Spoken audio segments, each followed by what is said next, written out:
In tip 13, I want to talk to you about what you need in your offense to counterattack a defense. And so I want to give you the philosophy behind this first, and that is, this is about not allowing the defense to determine what plays you run. In other words, a lot of people will go to the line of scrimmage, put their formation out there, read the defense, and then run a play. And when you do that, you're really allowing the defense to dictate what your offense is. In other words, if they came out and cover 2, you might run a certain play. If they came out and cover 3, you might run a certain play. If there's 4 in the box, 5 in the box, 6 in the box, you might run a different running place based on that. And you're trying to attack the defense. Well, that may seem like a good philosophy, but in essence, they're telling you what plays to run. And the problem with that is, maybe those are plays that you haven't worked on and can execute well enough. So then it becomes a philosophy of, do you want to out-execute your opponent, or do you want to try to trick them? Because some of that, going to the line, putting your formation out there without a huddle, and then allowing the defense to read the defense to see what play you're going to run, that's kind of about tricking them. All right? You might say we're trying to counterattack them with how they're aligned, but the point is, they can switch the defense after you've called your play because they can see the clock ticking down. So the defense can get the final move before the ball is snapped because they can see the clock running down and they know that you're going to have to snap it before that clock runs out. And they can wait until the last second, or they can even do it post-snap and change the defense. So that's not a good strategy to be able to counterattack a defense. All right? The other thing we know is that defenses have a finite ways to attack an offense. You hear all the time, particularly announcers on TV, where they have so many blitzes and they're exotic and et cetera, and that's really not true. You know exactly who can or who can't blitz based on how they are aligned. And I wrote a whole book on this, understanding how defenses have to align to your formation, and that you ultimately are determined who can or cannot blitz, okay? So there's not infinite ways that they can align, and there's not infinite ways that they can blitz you or attack you. There's finite ways, all right? In other words, they have different fronts they can use. They can have anywhere from a 4-man front or a 9-man front, all right? We know that they have defensive line stunts and twists. We know that the linebackers and DBs can blitz, and then we know that they can use different coverages. But that's it. There's nothing else in their arsenal that they can use and how they can use this personnel. So having an understanding of that, okay, and having an understanding that the use of these schemes, these 4 schemes, is controlled by the formation that you use, gives you the opportunity to run your plays and not have the defense dictate to you, okay? So in other words, if you use compact formations, bunch formations, wing T type formations where everybody's close to the line of scrimmage and close to the ball, then they're going to have more line of scrimmage defenders there because a defense is not going to allow 3 or 4 people in a bunch, and they're going to be spread out across the field. They're going to move their guys in to be able to handle that bunch. So the closer you put them together, the more line of scrimmage defenders. And then the more line of scrimmage defenders, that's the more and different linebacker and defensive backs can blitz. So the more people you put at the line of scrimmage in compact formations, the more you have to sort out who is a potential blitzer and who is not. And that was only determined by your formation.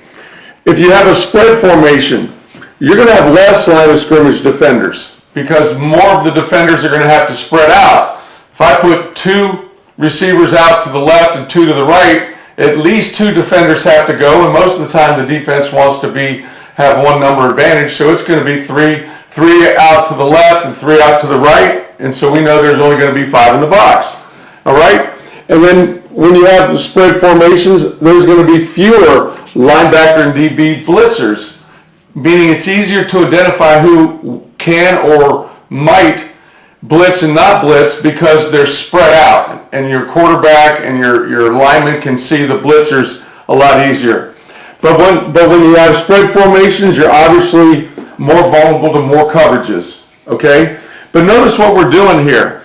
We can determine whether our formation is compact or spread, and when we do that, we understand that this is what we get from the defense. So we don't have to not huddle. We don't have to go to the line, see how they line up against our formation, and then pick out a play. We can know that prior to the game by scouting this information, by going to the scout film that we have, see how they react to compact formations, see how they react to spread formations, because they're not going to change. There's not going to be a lot of variance in what they do, because you're telling them how many line of scrimmage defenders and how many blitzers they can possibly use, and basically the coverages they can use, okay?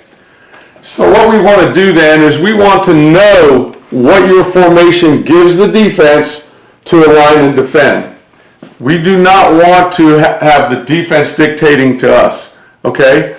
Once we know what our formation gives the defense to align and defend, then our offense can have the plays to attack defenders' techniques.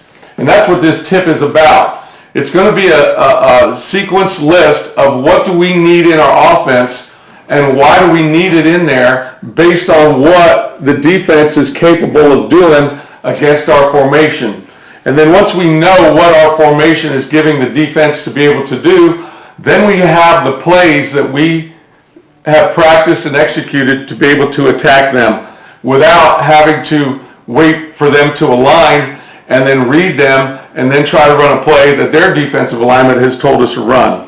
Okay? So this tip will cover what your offense needs, what you want to consider putting in your offense to be able to counterattack a defense.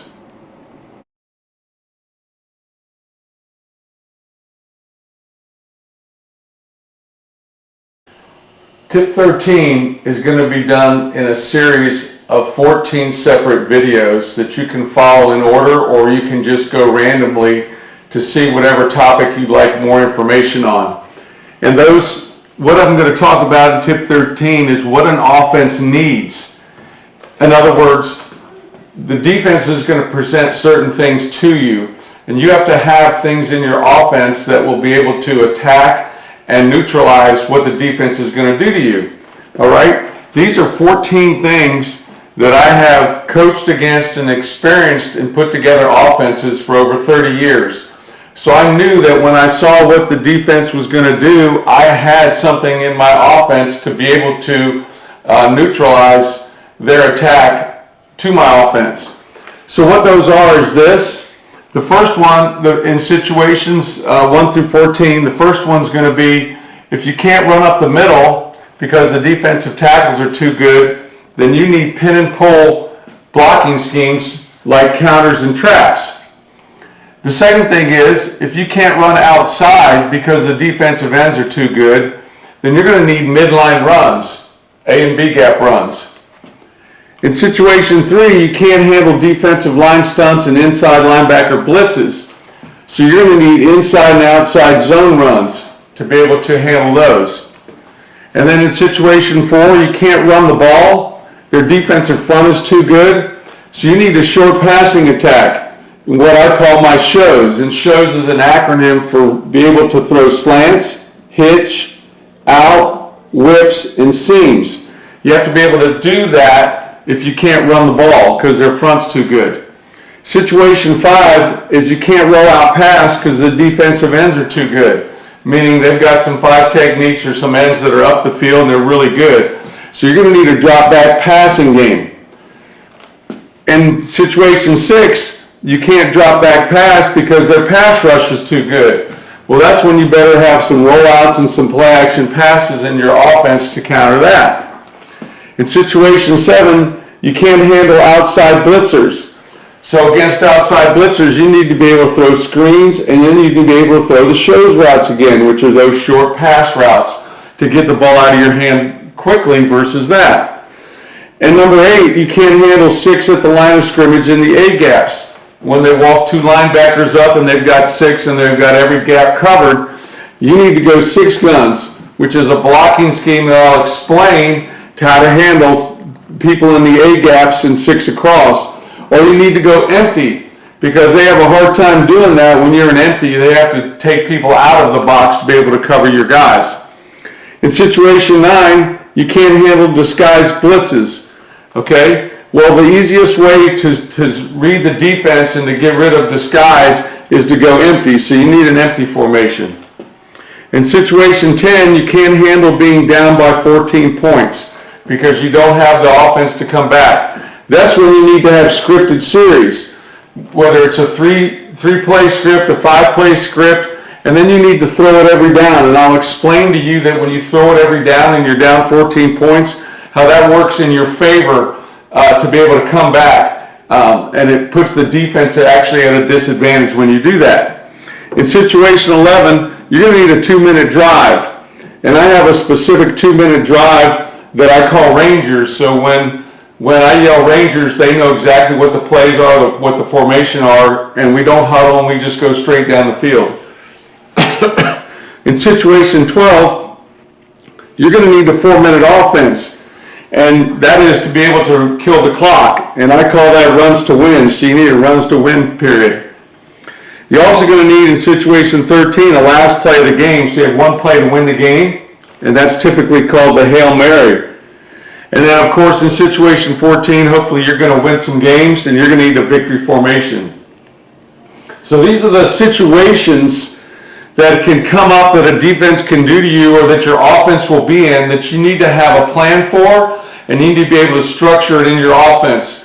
And I'm going to go over these 14 things in separate videos so that you can either go straight through them or you can go to the one that may be giving you trouble at a particular time and get some thoughts and information on how to develop your offense to be able to handle those specific things that a defense could do to you.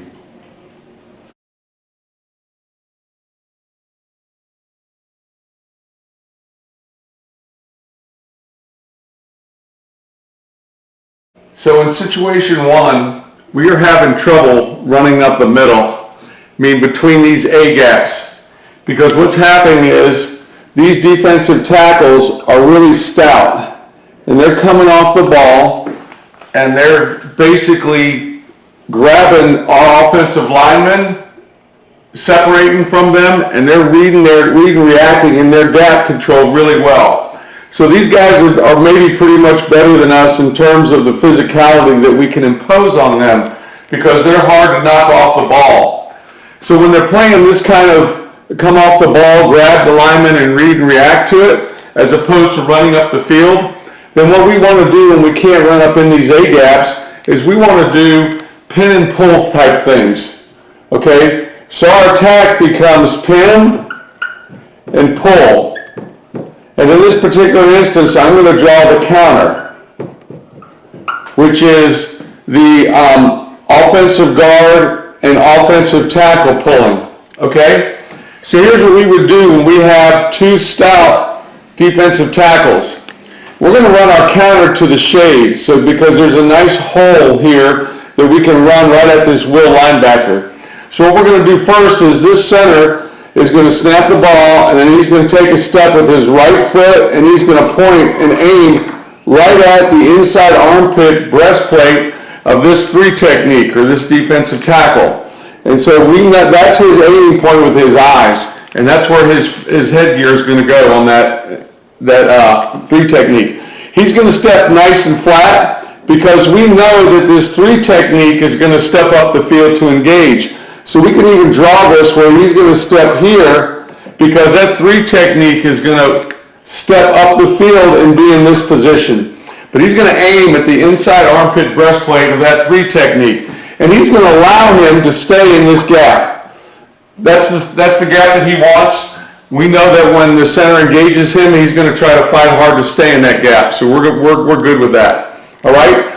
The left guard is going to step at the far shoulder, armpit, breastplate of the shade defensive tackle. And he's going to step flat as he can because once again, he knows that shade's going to, when the ball snaps, going to step up the field to engage the center. And he's going to step at the inside armpit breastplate on the far side. Okay? That's what he has. And so what we've done now is we've taken them from being really good at being strong against the guys that's on top of them, and we've down blocked them. And that's the worst thing a defensive tackle likes to have happen to them. They don't want to be down blocked because it's a block they can't see, and it's a block that if you come down with a lot of force and a lot of speed, you can knock them out of that gap, okay? And so the left guard is going to step nice and flat, go up a far inside armpit breastplate. The reason he's doing that is that the left tackle is going to fit on the near armpit breastplate, okay? And this is the whole key to running this counter, this pin and pull concept against these strong defensive tackles, is his job, the left tackle's job, is to take this contact that our left guard and the shade have made, and his job is to put this across the midline. So that, in essence, you can see that we're building a little wall here to seal the back side of where we want to run, okay? So he's stepping flat, he's aiming at the left armpit breastplate or the downfield armpit breastplate of that shade, and when he hits it, he's going to punch it and run his feet, and he's got to move that all the way across the midline, okay? So here's our midline, that's got to be off the midline. When he does that, as it's moving, he's going to spy the Mike linebacker, and he climbs to the Mike linebacker, okay? If the Mike linebacker is aggressive with that, he may have to come off that double team early, but he's not coming off, hopefully, until he gets across the midline. But once again, he has to release based on the speed that the Mike linebacker is going to react to our play. And I'm going to show you how we slow him down with our running back steps, okay? So now, the right guard is what we call the pull and kick out guy. So he's going to open step with his left foot at 45 degrees, and then he's going to run as tight as he can off the center's rear end into the line of scrimmage, and then he's going to fan out on the 5 technique. We know that when our left tackle releases inside that this 5 technique is going to come and probably replace him, okay? So as he fans out, this path may look like that, but in either case, his eyes are going to be on his inside armpit breastplate to tell him what that 5 technique is doing. There's a chance that 5 technique could squeeze down and get in the B gap where we're really trying to run this over on this side, and that's why we have him run into the line of scrimmage and fan out, so that for some reason this collision took place here, we could still dig him out. All right, we want to dig him out at all costs and run this inside, okay? Because we're going to take these strong defensive tackles and knock them off the ball, all right? The backside or the right tackle is what we call our pull and paddle, and what he's going to do is he's going to open step with his left foot at a 45-degree angle, and then once again, he's going to find this wall, and he's going to run as tight as he can off the wall. He's responsible for the will linebacker. So we do what we call hunt him, meaning wherever he is, we're gonna find him and block him. If he stays in that gap, we're gonna try to kick him out. If for some reason he was flowing and he ended up right here, then he would take his path would end up becoming like a fullback in the eye, and he would just base block him right there. Okay. The backside 5 technique we know will come up, and we'll be sitting right up here waiting for the quarterback, because what's going to happen here is our running back will be slightly in front at 4.5 yards, his toes, our quarterback's at 5, and when the ball snaps, he's not going to leave until the quarterback touches the ball. So once that slows these linebackers down, because they're reading the back to see where he's going.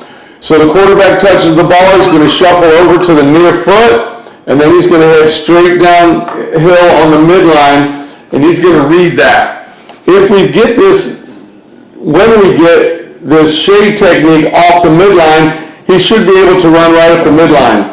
But you can see that we can also give him an alley to run over here, and then in some instances, when we get fast flow from the Mike linebacker, we've had this cut all the way back this way.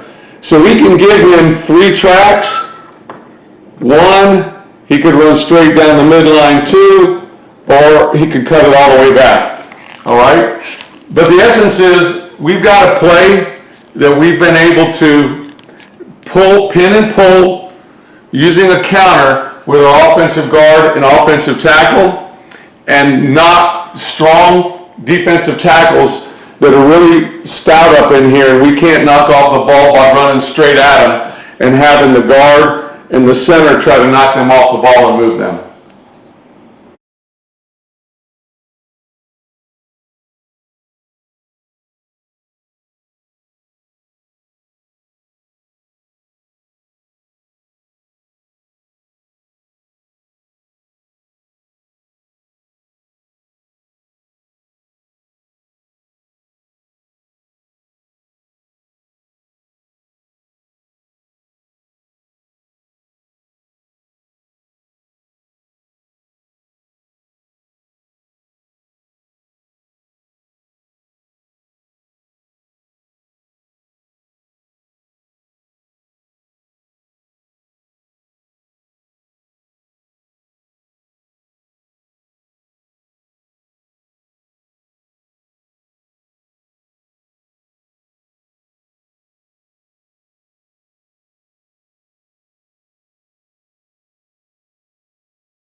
The second pin and pull concept that we can use against defensive tackles that are playing read and react and their gap control is really strong is we can trap one of them. And what I mean here is, in this particular case, we're going to run a trap at the 3 technique, okay? So the center is going to block back on the shade, and we know that that shade is really strong and likes to stay in his gap, so by blocking back, we're going to leave him in his gap. And the center is going to aim at the inside armpit breastplate, because what that tells him is you go ahead and stay in that gap shade. We don't care if you have that gap. So we're going to sit and pin him in that gap, all right?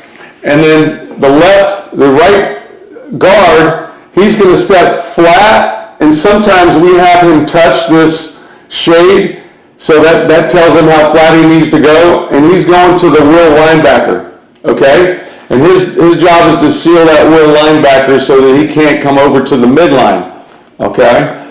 The right tackle's job is he's going to step flat as he can off the back of the 3 technique, and he's going to climb to the Mike backer. We know that once the 3 technique who's reading the right guard, once he sees that, he kind of bends it in just a little bit because he's anticipating somebody might be coming to block him or the ball's going away from him. So we know that he's going to do that type of reaction when he gets a guard that releases flat across his face, okay? So the left guard is the pull and kick out guy. And so what he's going to do, he's going to open step with his right foot. He's going to go tight off the center. In case this 3 technique wants to come down tighter, he's got to dig him out, and then he's going to fan out, and he's going to block the 3 technique, and he's going to aim at his inside armpit breastplate. What we found is that if you use that as a frame of reference, you're always going to be right in terms of the path that you're going to take to be able to block him, because we want to hit the inside armpit breastplate to keep him up the field, okay? The backside or the left tackle is going to take his 18-inch cutoff step, and then he's going to block the 5 technique. Now the reason we say 18-inch cutoff, because if all of a sudden when the ball was snapped, this Will came and had a run through, then he would block him first. So it's just a quick step that allows us to prevent against that. All right? The running back in this case, toes at 4.5, quarterback's at 5. He does not leave until the quarterback touches the ball. This holds the linebackers.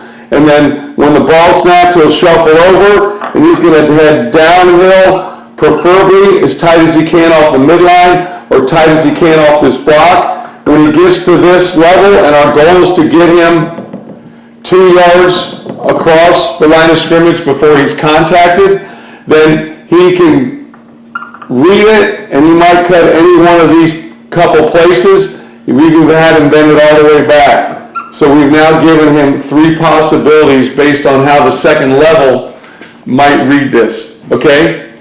You notice that we aren't blocking this 5 technique, and he's really too far away from the midline to make a play, because what he's got to do when this right tackle steps down is he's got to sit there and he's got to play with outside contain leverage. So we've never had an issue with the 5 technique falling back in and making a play there.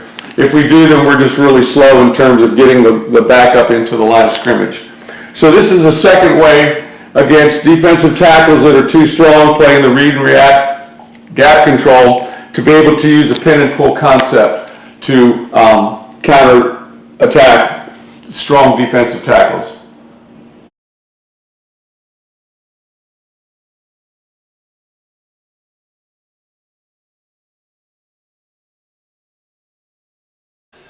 So we said that an offense needs pin and pull blocks when you're facing strong defensive tackles. Those are defensive tackles that are hard to knock off the ball, or they're hard to knock out of their gap. They're very stout. They're grabbing our offensive linemen at the line of scrimmage, and they're able to separate and play really strong in their gaps. So we're going to use pin and pull blocks to knock them out of their gap and to trap them. So the first thing we said is we'd like to run a counter, and then we'd like to run a trap, which is 2 pin and pull blocks. Now our thoughts are we'd like to run the counter to the shade in the 5, or the 0 in the 5. As you see in this drawing, that 0 technique is nice and stout, and he's been neutralizing our center, so we're just going to block him down and get him out of that A gap. And then we're going to pull our offensive guard and offensive tackle and kick out the 5 and lead up on the linebacker. Okay, so that's one way to attack one of the defensive tackles. The other thing we said in pin and pull is we could run a trap play, which is we're going to now pull and kick out the 3 technique. Since he's a B gap player, it's easier to be able to pull a backside guard, kick him out. All right, and we like to run that to the 3 technique. So these are 2 ways that you can run the counter and the trap and know where you want to run them. You can tell your quarterback, if you come to the line of scrimmage and I've called the trap wrong, find the 3 technique and change it to the 3 technique. Okay? So the thing is, how can we get the highest level of execution out of these plays?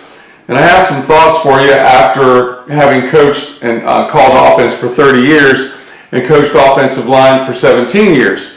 One of those is just run each of these plays to one side. In other words, for about 10 or 12 years, I only ran counter to the left side, and I only ran trap to the right side. I didn't run them both ways. One of the 3 reasons you would do that, the reason why you would do that, you're going to get better execution because you have the same offensive line doing the same techniques, and then they know what to do. So they're not coming to the line and guessing and have different pictures in their brain. When you run it to the same side all the time, they have a clear picture in their brain. They go full speed quicker, and they really execute this at a high level. Then when you have different type of ways that people play your plays, like for example the 5 technique comes underneath, you can just coach the little details to the same person instead of having to coach it to do different people, because you're running it both ways. Okay? The question would be, well, how do I know I can always run counter to the left and always get the 0 and the 5 on the left side? And how do I know I can always get the 3 technique on the right side to be able to take advantage of my offensive linemen knowing what to do and doing the same techniques over and over? Okay, so how do we do that? Well, the first thing is you understand the use of formations to set up the counter left and the trap right. In other words, there's 3 possible ways that you can do this. One is you scout your opponents for the 3 technique alignment. And 3 technique alignment usually is how they set their defense. And they can set the 3 technique to the field of the boundary. Regardless of what your formation is, they can put it into the field of the boundary. And you'll notice that if you just find the 3 technique in their defense. Now obviously we're assuming this is a 4-3, But even if you had a different defense, you can find how their alignment is whenever the ball's on a hash mark regarding to field and boundary, okay? The second thing is you can look at, do they set the 3 technique to the tight end or the no tight end, all right? So in this particular instance, most of the people, if you play a tight end, will put the 3 technique to the tight end side. So now I'm using a formation where if I put my tight end on the right side, I've got all this set up. So I could run my trap to the 3 and counter to the left and trap to the right because I put the tight end on the right side and I told the defense where to line their 3 technique. Okay? So you can scout that. Go to your film, get your opponents that ran tight ends and come up with will they always put the 3 technique to the tight end. So you're manipulating the defensive front in that way. Okay? The last thing is some people like to put the 3 technique either to the running back or away from the running back. In other words, drawn down here, what you'll see is here's the running back, and they put the 3 technique away from the running back. So the question would be, well, why would they do that? Well, if you're running some outside zone or some outside contain stuff, they would put the 3 and the 5 there because they're shaded to the outside, and it's easier for them to defend that particular play or the running back running jet motions and things like that if they're shaded to the outside. So you can scout all that and you can come up with that information, and then as a play caller, that will allow you to determine that you can run your counter left and your trap right because you've used your formations and you've used scouting information to be able to put your blocking schemes and particularly your linemen who know what to do in the best position to be able to out-execute their opponent and to neutralize these strong defensive tackles with good pin and pull blocking schemes.